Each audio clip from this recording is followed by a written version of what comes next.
Today we're going to be looking at mixed fractions.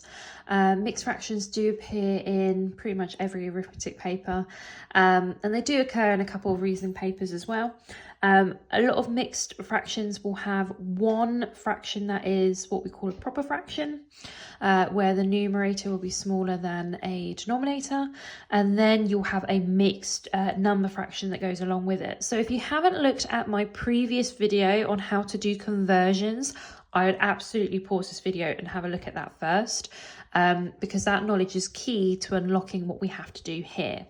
Nevertheless, we'll go through it together. This one comes from the 2024 paper.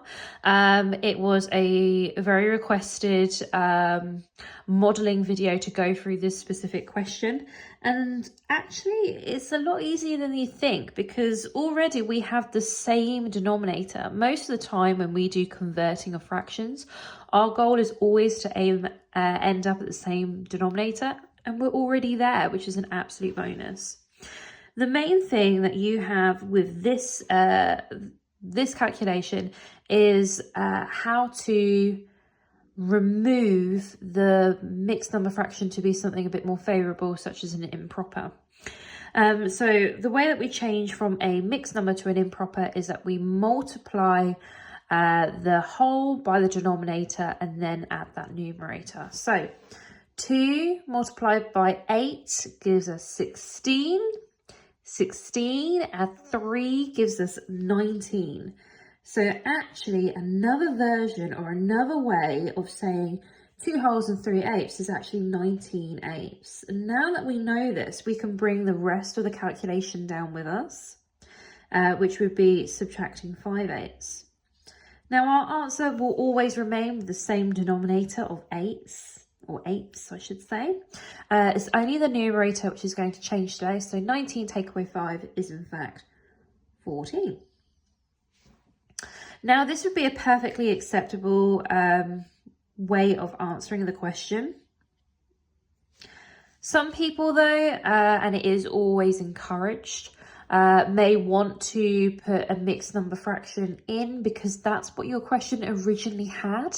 And there is a certain type of wording at the beginning when you read your instructions which say, if it's mixed number fraction, try and put it in a mixed number fraction as your answer.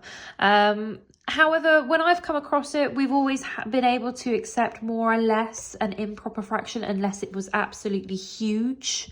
And kind of unforgivable, so maybe like 2,700 over 3 would be a typical example where someone should have gone, oh no, hold on, it should be a mixed number fraction. That's too large, that numerator is huge. But this one's only 14 eighths. But let's turn that back into a mixed number fraction just to appease. So how many eighths comfortably go into 14? Well, that's 1. 1 times 8 is 8. It's not 14 though. So what would be the difference between the 8 and the 14? It would be 6, and we remain or maintain the same denominator. There you go, 1 whole and 6 eighths. Now the savvier of you might go, hold up, Mrs. Woodham, you can actually simplify that. And I agree. You don't simplify the whole. The whole is a whole is a whole. It doesn't matter how you package it, it is just going to be a whole. So we can maintain that 1. We're not going to touch it. However, we can look and think about what times table do both 6 and 8 appear in together. That would be the 2's. So we would shrink or divide by 2 from the top and the bottom to become what we call its simplest form. And it's its simplest form because we notice that 3 and 4 do not end up in a times table together apart from 1, and the bonus is 3 is a prime number. So it's a bit odd answering these types of questions because you can in fact have multiple answers.